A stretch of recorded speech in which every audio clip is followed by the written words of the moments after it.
So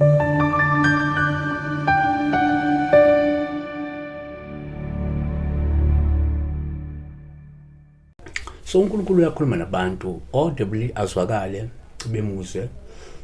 Futhi uNkulunkulu uyakhuluma nabantu through amaphupho, nabanye abantu ke idalo zabo ziyakhuluma imessage bayizwe etshela ukuthi hayenza ukuthi kwabanye futhi yenzeka abakhulume ngama-sign kona amaphupho ube yi-sign ebese iyachaza hayi i-sign le ingasho lokho nalokho yabo.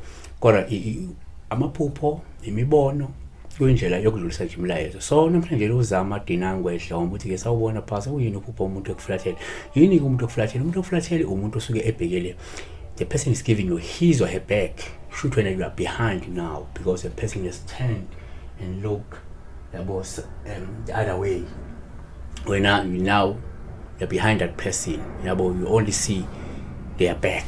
So yiloko ukuflathela umuntu ukuba ngemuva kwalo muntu yena ebhekele, yabona. So mina ngama upastor ni channel ngiflike okubalekile umthetho omdala othi ke wo subscribe wo like wo ba member ye channel wonikela ku channel wo bheka nama video ngoba maningi kakhulu ngakwazi ukuqinisela kuwo. So number 1, uma uphupha umuntu sihlale nje uPaul ukuthi noma ekuflathela umuntu ngoba lokho ngisho lo muntu 1 ngenzeka kakunaki uyakuziba futhi uzokuflathela uzokushiya ngoba mhlawumbe akafuna ukuxhumana nawe.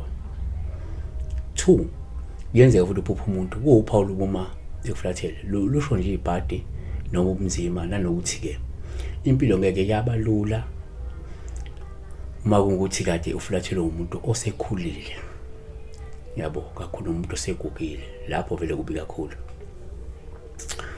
3, uma futhi umuntu kuPaul uma ekuflathele lungalusho ibhadi namasho angasakulandele uma kungukuthi kade lo muntu ekuflathele nje engquno futhi, yabo.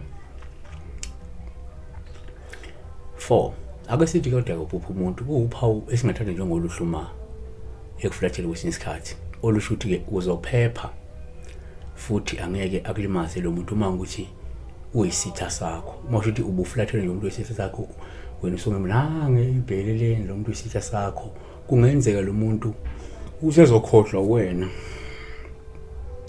noma usekhohlwa wena, yabona. So sesithethe nje uPaul uma ebheke endleleni unless lo muntu ukuflathele nje ungquno lo wisitha sakho, then lokho kusho lo muntu uyaqhubeka nokukhunkula ukufakela amabhadi, yabona, akamile. Sabo besibeka la umuntu mekuflathele umuntu ekunikeza ngemuva lakhe ekunikeza umhlane wakhe, giving you his or her back, yabona. Then when you are behind that person now, the person is naked maybe or ugqokile. Siyabonga, be blessed.